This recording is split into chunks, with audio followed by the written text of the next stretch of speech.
అన్యాయంగా అత్యధికంగా tariffs US government India మీద ఇంపోజ్ చేస్తే దానిని సుప్రీంకోర్టు తప్పుపట్టిన తర్వాత కూడా ఇండియా అగ్రి అయింది. దేనికి అని అంటే డ్యూటీ ఫ్రీ ఇంపోర్ట్స్, ముఖ్యంగా అగ్రికల్చర్ ప్రొడక్ట్స్ లో తీసుకోవడానికి, అత్యధిక ధరకు ఆయిల్ వారి నుంచి కొనుక్కోవడానికి ముందుకు వెళ్ళింది.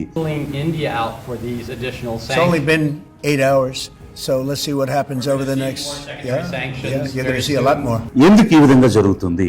మరొక వైపు చిరకాల మిత్రుడైనటువంటి ఇరాన్తో ఎందుకు ఈ రోజు అనవసరంగా, అంటే ఒక సరైనటువంటి విదేశాంగ విధానం లేకుండా ఒక రియాక్టరీ మెథడ్లో సందర్భాన్ని బట్టి రియాక్ట్ అవటం కాకుండా విదేశాంగ విధానం లేకపోవటం, ఒకప్పుడు మన దేశానికి నాన్ అలైన్డ్ మూవ్మెంట్ అనేటువంటిది ఉంటూ ఏ వైపుని కూడా మొగ్గు చూపకుండా, అంటే రష్యా వైపు కాదు, మేము యుఎస్ వైపు కాదు, మేము స్వతంత్రంగా తటస్థంగా ఉంటాము, మాకు ఒక మొరాలిటీ ఉంది, మా పద్ధతి ప్రకారం మేము వెళ్తాము మా రాజ్యాంగానికి అనుగుణంగా అని ఫోరంలో ఉన్నటువంటి ప్రధానమంత్రులు అందరూ కూడా, ఇంక్లూడింగ్ బీజేపీ గవర్నమెంట్ లో ఉన్న అటల్ బిహారీ వాజ్పేయితో సహా భారత ప్రభుత్వ ప్రతిష్టను, భారత జాతి కీర్తిని నలుదిశలా విశ్వవ్యాప్తి చేస్తే ఈ రోజు చిన్న మాటకు భయపడిపోతుంది ఇక్కడ ఉన్నటువంటి బీజేపీ ప్రభుత్వం, ప్రధానమంత్రి.